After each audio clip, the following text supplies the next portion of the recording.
A while ago, as I was planning the remaining sermons of this school year, and I know some of you don't live in the school rhythm of things, but those of us who do can't escape it, I mentioned to Heidi that I wanted to end the school year with looking at wisdom literature. And immediately Heidi said, "Proverbs?" And I said, "No, probably not. I don't feel yet like I have enough to say about Proverbs. I don't really know anything. I haven't done any reading or any thinking. Probably just Ecclesiastes." "Oh, I really like Proverbs." So, as I worked through last week's sermon on Ecclesiastes, she continued throughout the weeks to politely remind me that she wasn't entirely happy with this situation. But these are the last weeks of classes for me, with exams and marking and report cards in my other life, and so Heidi proposed a deal. "How about this?" she said.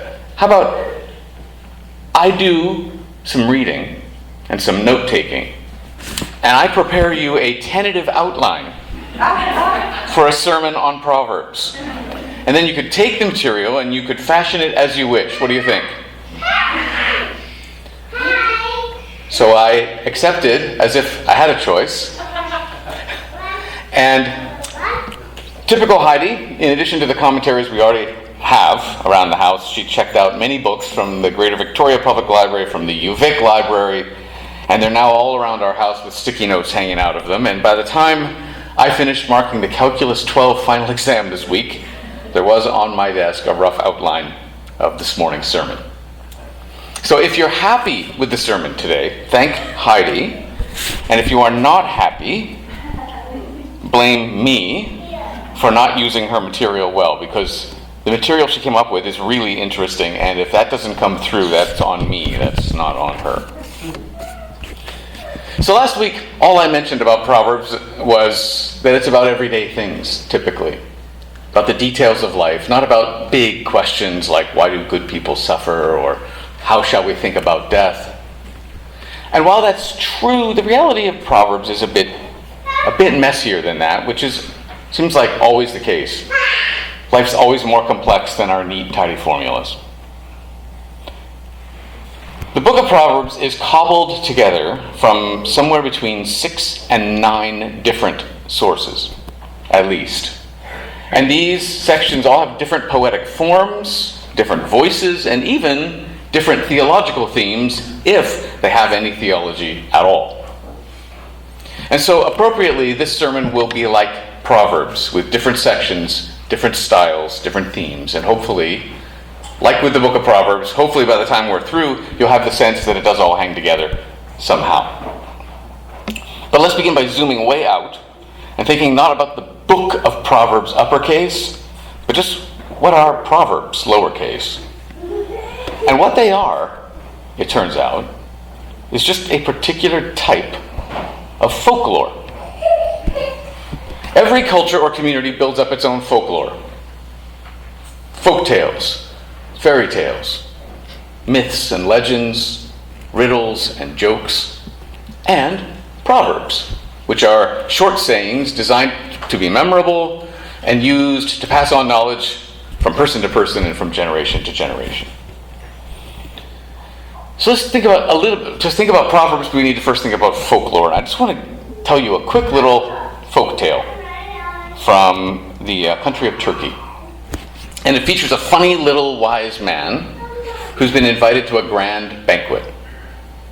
He shows up in his usual attire, which is described as a worn-out coat made of patches upon patches. And as a result of this substandard coat, nobody pays him any attention or gives him any food. In fact, he is actively encouraged to go away. So the man leaves the banquet, gets himself a brand new coat, a very, very fancy coat. And this time when he returns to the banquet, he's welcomed warmly, and people keep bringing him food. Each time he takes the food, he puts it in various pockets of his coat. Eventually somebody gets the nerve to say something to him. "Why are you putting our food in the pockets of your coat. And he says, I'm feeding my coat. The funny little wise man says, when I arrived in my usual coat, no one paid me any attention. But now that I'm wearing this one, I've been made welcome and I've been brought all sorts of food. It was me both times. Only the coat changed. So clearly the food is for the coat, not me. Here's another folk tale. This is maybe a better known Jewish folk tale about the man who complained to his rabbi that he could not get any peace and quiet in his home. He told the rabbi his family was simply too loud and chaotic. What can I do? And at this point the folk tale gets pretty drawn out as the rabbi tells the man over and over again to go home and bring a chicken into the house. Then bring a sheep into the house. And then a cow. And then relatives. Now we know what the rabbi's up to, but the man doesn't, and he keeps returning to the rabbi and saying, I don't know how you think this is going to help anything. It's louder and more chaotic than ever in my house. And of course, eventually the rabbi tells the man to go home and, all at once, remove the chicken, the sheep, the cow, and the relatives. The next day the man returns and says, Honored rabbi, you work miracles. Now my house is calm and peaceful and quiet. Thank you, thank you, thank you. So both of these folk tales pass along good advice about navigating life.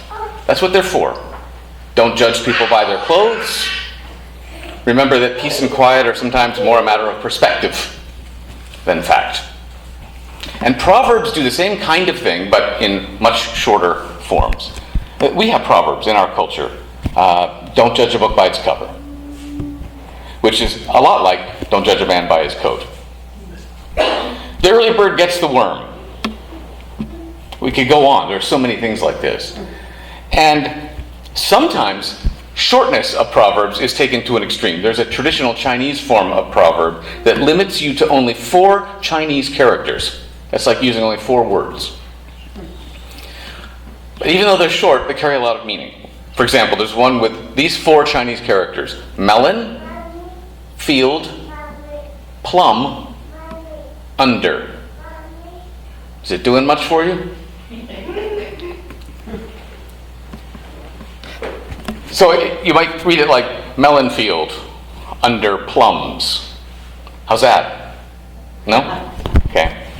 It turns out it reminds the Chinese listener of a longer saying that in order to be suspected of wrongdoing, even when you are in fact innocent, don't do things that look suspicious.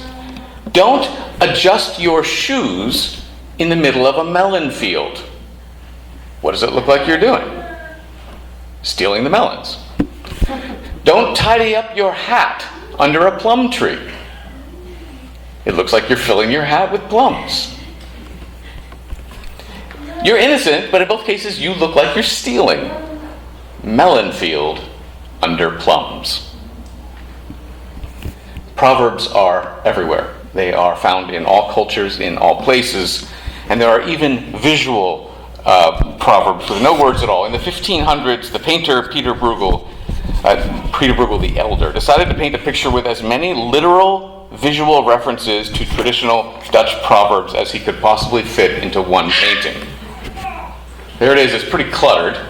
We're going to zoom in just at the lower left-hand corner, so the next slide there. There we go. We're just going to look at this little area right here, see what we can see. Let's go to the next one. If you are obstinate enough, you can tie the devil to a pillow.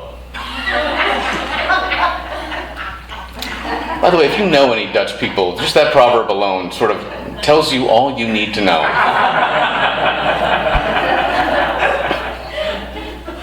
Next one. Don't trust anyone who carries fire in one hand and water in the other. Looks nice. Next one. We've heard this one. Don't bang your head against the wall. Also, in this same scene, don't live your life with one shoe on and one shoe off.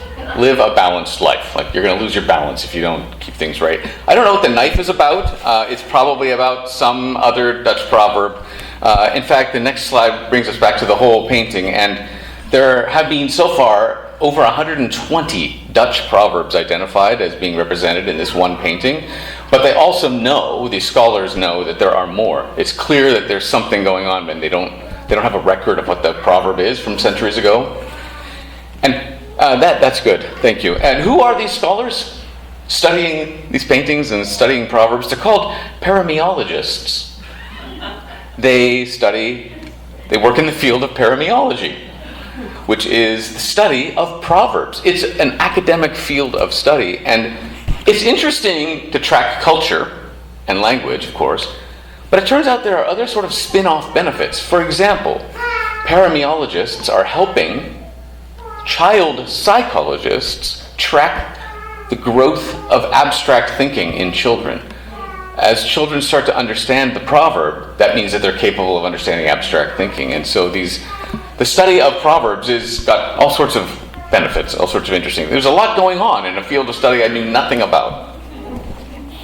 Anyway, proverbs, lowercase, are everywhere and always have been for as long as human beings have been handing down advice from one generation to the next.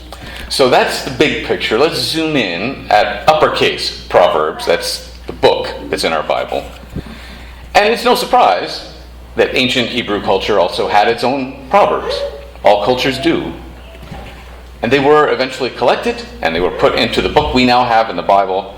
But that's misleading to call Proverbs a book, as I've said, because it's actually a collection of books. It's actually, one scholar calls it an anthology of anthologies. And here's what we find. At the very beginning of the book of Proverbs, you'll read for a while a kind of religious introduction to what's going to follow. It's got all sorts of great imagery in it, but also phrases like, the fear of the Lord is the beginning of wisdom. Like many introductions, it was probably written last. Scholars think that from the Hebrew they can tell it's the youngest part of the book. So it was probably written last, designed to lay out a theological framework for everything that follows. And then comes the bulk of the book, which is just all sorts of different collections of proverbs. Sometimes it even starts with a little heading. This one is from Solomon. This collection is from so-and-so. There are some proverbs that are obviously from Egypt. That's where they came from. They copy almost word for word a collection of proverbs that we know from Egyptian culture. Some come from simply the wise, which is, it's a nice person to find. King Hezekiah is mentioned in the book as someone who collected lots of proverbs in the past. And then at the end of all these sort of very practical proverbs, there are 4 short sort of summary sections, 4 epilogues. And the last one is a powerful acrostic poem where each line begins with the next letter of the Hebrew alphabet, celebrating and honoring the ideal wife of great power and creativity and initiative. Pamela is mouthing the words to me in the middle of my sermon. I hate that.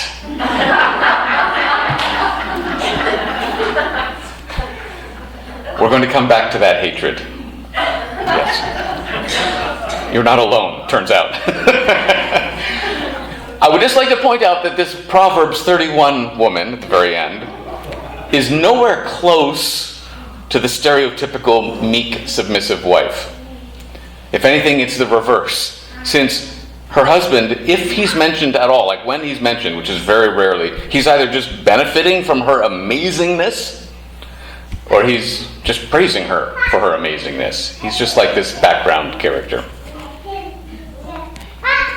So, that's how it's structured.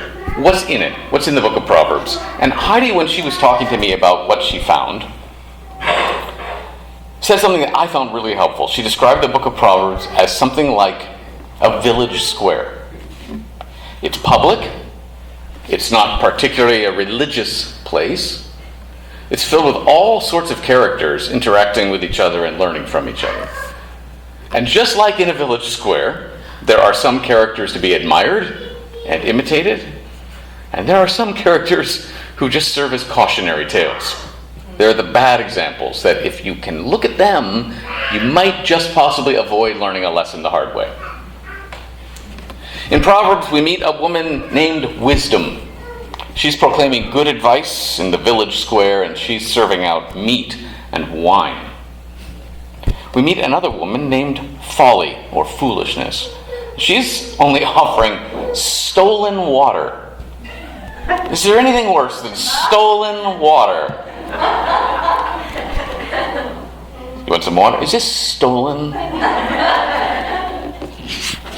So we've got these characters in the village square. We meet the town fool, the unfaithful husband, the seductress, the simpleton, the scoffer, the sluggard. We meet friends and neighbors and families. And there's advice for these characters and lessons to be learned from these characters, all wrapped up and delivered in short, clever, memorable, visual proverbs. Just as an example, here's one. Committing adultery is like pouring red-hot coals on your own lap. Lap being the polite term. It's memorable. It's unfortunately visual. And most of these proverbs are not formal, they're not religious, they're just very practical. But it can be challenging to be a 21st century reader of this ancient Hebrew anthology of Proverbs. And the first and most obvious challenge comes in the gendered language and the gendered thinking that permeates the whole collection. It's clearly written by men for younger men, to give them good advice as they start setting up their responsible adult lives in a man-centered ancient world. So if we're going to pop into Proverbs, we have to know that, and we have to account for it. And the thing is, there must have been all sorts of proverbs that Hebrew women passed along to younger Hebrew women, helping them navigate what must have been a very challenging assignment, being a woman in the ancient world. Remember that only something like 10 to 15% of people could read and write back then, and almost all of those were men. So it's not surprising, unfortunately, that we don't have a written collection of the woman-centered proverbs that must have existed. If we did, I'm guessing it would have been something like the proverb given to the main character in My Big Fat Greek Wedding. Remember, the man is the head, but the woman is the neck. And she can turn the head any way she wants.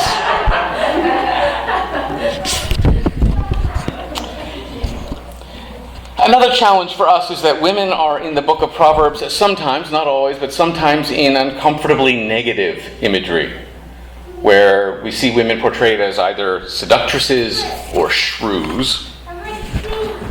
But at the other end of the spectrum, we encounter the seemingly unattainable perfection of the ideal wife in Proverbs 31, the one Pamela hates.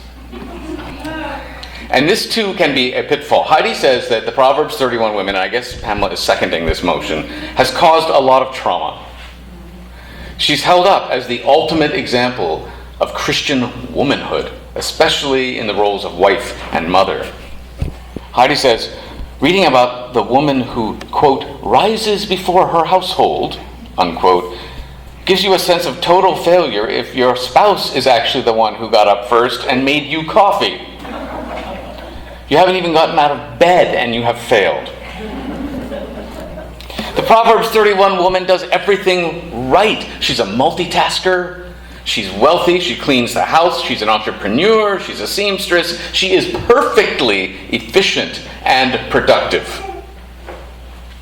She is an exhausting and unattainable standard held up to Christian women as a depressingly impossible goal in all sorts of ways. Heidi found Facebook groups all based on the Proverbs 31 women, all sorts of podcasts that are telling you exactly how to live and which of their products to buy to be the Proverbs 31 woman.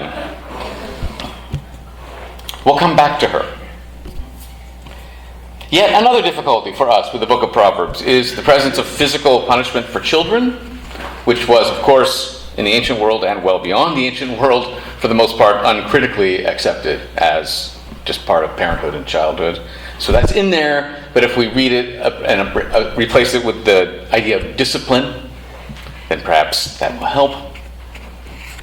But the news, I must say, the news from the village square is not all bad. I've been indicating some of the challenges. We do learn a lot that is beautiful and helpful and wise, and it isn't all negative toward women. Wisdom is described as a woman at the beginning of the book. There is, of course, that ideal woman at the end. Both fathers and mothers are described as teaching their children very important things. And setting aside the gender issues, we also hear in the book of Proverbs about the way of life, about the fountain of life, about the tree of life, all metaphors that take us back to the beautiful Garden of Eden story, that remind us of the river of life in Ezekiel, where we're told everything lives where the water flows. These images point us toward the river of life at the end of time in the book of Revelation. But it's all fleshed out in very practical, down-to-earth advice. So now I would like to return and hopefully, for Pamela, redeem the woman in Proverbs 31. Because something we know is that this is Jewish literature. So it comes from the Jewish culture, and what we know is that this passage about the ideal woman was and is often sung at the beginning of the Sabbath by Jewish husbands to honor their wives in the public setting of the family meal. It was the men who were required to memorize this, not the women. To sing it to the women. One Jewish woman said, "My husband just sings this, and it basically just means, woman of valor. You are a woman of valor." And she says, "He honors me for bringing my energy and my creativity to my family, no matter how I do that, whether by getting up first or getting up last." Woman of valor, sing these Jewish husbands to their wives. And if you consider the sexist culture of the day, it's actually a pretty remarkably radical countercultural song that they're singing. The idea is originally to honor and celebrate these women, not to trap them in unrealistic and crippling expectations, which is what we've done to it. Also in that same poem, in ways that just can't survive translation into English, which is a lot of the time the case with Hebrew poetry. It's almost impossible to make it work in English in a way that has all the same power and games. There are a lot of gender games going on in this poem about the ideal woman in Proverbs 31. Many of the terms and images would actually have typically been heard and understood to be something like images and terms about warriors. Just to show you to what length Heidi and I have gone on our research, let me tell you what we found. Warriors were generally men, and wives were generally women. We confirmed it, we cross-checked. But the text is actually playing around a little bit by combining those two things, those two roles somehow. In a way, subtly, saying life is complex. Manhood is complex. Womanhood is complex. And these categories don't always divide up as neatly as we sometimes think. There's a playful honesty about that in the Hebrew poetry that, again, doesn't survive translation very well. And I just want to end this morning by speaking a little bit more about this honesty that's in the book of Proverbs. I've already mentioned it a few times, but the book of Proverbs shows us that wisdom, good advice, does not have to be overly religious. We human beings are sometimes tempted to think that our religion, whatever it is, has cornered the market on goodness. But some elements of goodness are just practical life skills that can be learned from anyone, anywhere. Solomon sent scholars out to collect wisdom, to collect good advice about living from wherever they could find it. Some made their way down to Egypt. And as a result, some Egyptian proverbs made their way into the book of Proverbs. It wasn't heresy. It wasn't a violation of intellectual property. It was just plain common sense, practical goodness. Look, if your clothes are on fire, you need to know to stop, drop, and roll. It doesn't matter whether you were taught that by a Christian or by a worshiper of Thor. You just need to know what to do. And the book of Proverbs approaches life this way. It strips, in much of the book, strips religiosity away from good advice and just kind of lowers the emotional temperature. It just tries to bring good advice to everyone who will listen. But not all of the book of Proverbs strips religiosity away, and that brings us to my last point about the honesty of Proverbs. Near the end, one of the 4 epilogues says that God alone possesses wisdom, which is strange at the end of a book that is trying to give you wisdom. Hey, here's some wisdom, here's some wisdom, here's some wisdom. Only God has it. Most of the book approaches wisdom non-religiously as a teachable craft. And then we get to the ending, and that kind of feels like a contradiction, which makes you start to realize how many apparent quote-unquote contradictions there are in the book of Proverbs. One proverb says that morally good people will live good lives. Another proverb says that morally good people sometimes suffer. One proverb says, hey, your servants can't understand the reason for their job, so just keep them ignorant. Another proverb says, servants sometimes end up being better than your family members. Or there's this pair, this is my favorite, there's a pair of proverbs right next to each other. The first one says, do not answer fools according to their folly, or you yourself will be just like them. Followed immediately by, do answer fools according to their folly, or they will be wise in their own eyes. Don't engage with fools or it'll bring you down to their level. You've heard that. Do engage with fools, or they'll never know there's a better way to think. What do we make of these contradictions, quote unquote? I think Proverbs shows us that the truth. We know this truth. Life is complex. Simple formulas do not always work. Good advice can feel like it's contradicting itself sometimes, because life feels like it's contradicting itself sometimes. Perfect consistency is not always perfect. It's not the perfect way to live. We are required to think things over, to be reasonable, to be flexible. Sometimes it's the right thing to engage the fool. Sometimes it's not the right thing to engage the fool. Barely leaving the authority of Scripture, I would like to move to the Lord of the Rings.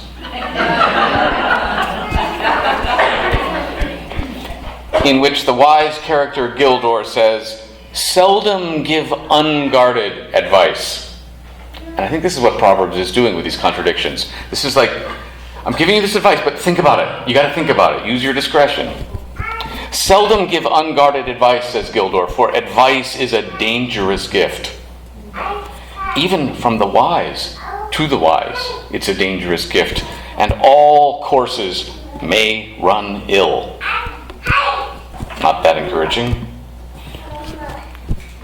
Straying farther away, Oscar Wilde wrote, the well-bred contradict other people. The wise contradict themselves.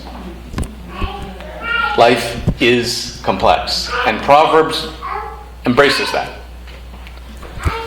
Through the book of Proverbs, in the midst of life's complexity, the ancient Israelites have offered us all the help they can, with their straightforward and very practical advice about things in human nature that really have not changed from their time to ours. There's a lot about human nature that's the same.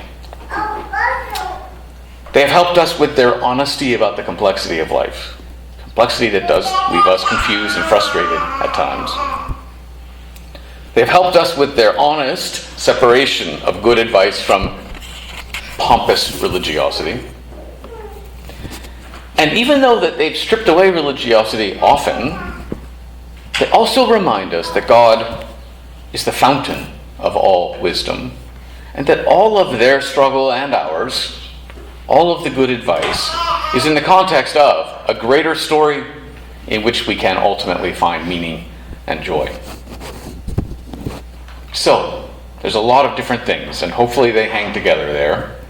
So whether you end up thanking Heidi or blaming me, may we all find the help we need to live good lives in this complicated world, and may we ultimately be reminded of the love of God that is at the center of it all. Amen.